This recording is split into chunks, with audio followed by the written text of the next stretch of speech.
This is Mary with 5 Minutes with Mary. And let's see what the voice for God has to say this morning.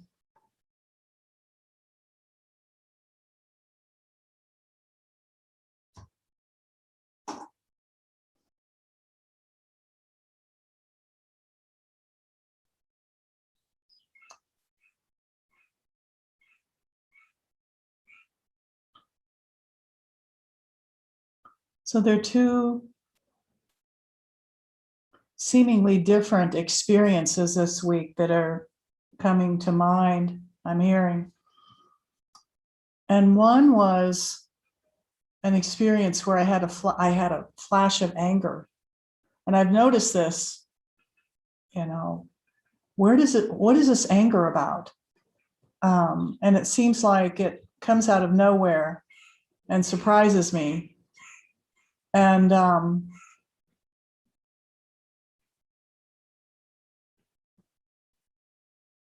like there's no control over it. There's no managing it. It's boop there. And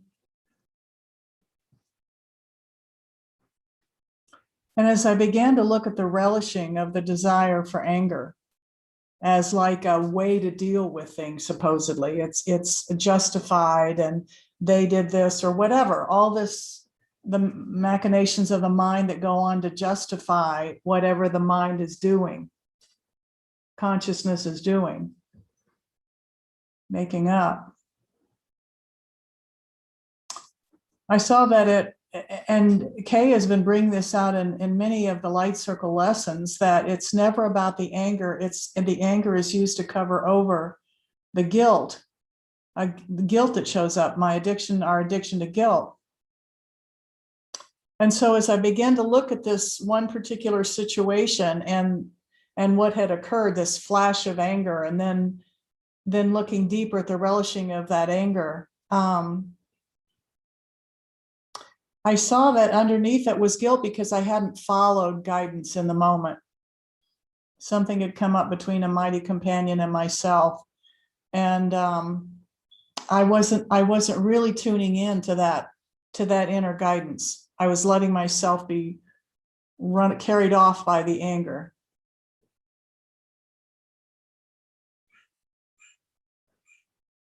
And so it really came down to something very simple.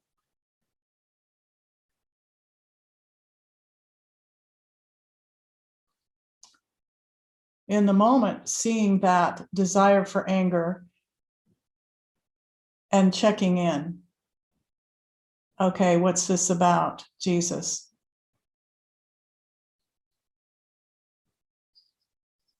What am I hearing? What is the inner guidance in this right now? And then following it, I noticed that there is a habit, or there is this practice of hearing, and then sometimes in certain situations, not following through.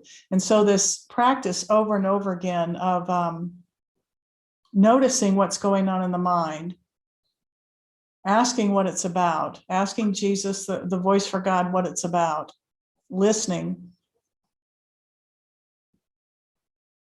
and then following the guidance, because the guidance is always very specific. In this moment, here's what needs to be said, or I'll hear, it'll come through. And then noticing how my mind works to not want to follow. Oh, well, that doesn't look good, or whatever. It may not even be in words, but just my mind doesn't want to continue to follow. And then the cycle can repeat itself if I'm not willing to look. The anger flashes up again. And there's a sense of being stuck in it.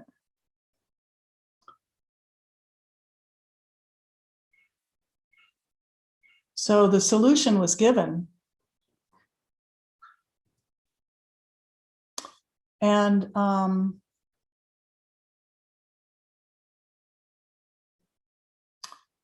what he's been showing me is that when I follow this, the willingness to look at the desire, the willingness to relish the desire, the willingness to ask, okay, Jesus, what's this about? And the willingness to follow. There is a spaciousness to allow joy to come in. And it's not something I can conceptually talk about. I mean, I could, but it's not it.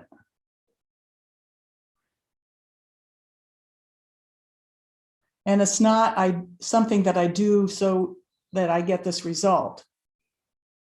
The joy that shows up is totally spontaneous. And so one of the other experiences this week was just waking up with Snoopy and his little bird dancing in joy.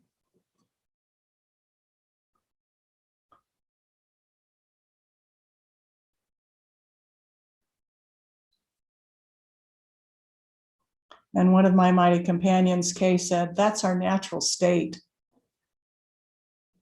Just to be joyful for no reason. And it's just interesting for those of us who have been studying the Course for years and studying, being with Jesus in New Covenant, we hear these words and the conscious mind so much wants to make them into concepts, ideas that then we can do something about. And these words that we hear from the Course in Jesus in New Covenant are not for that purpose. They're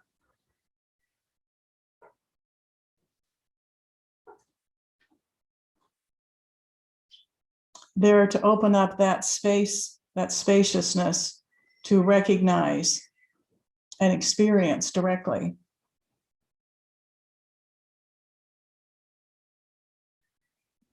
spontaneous joy.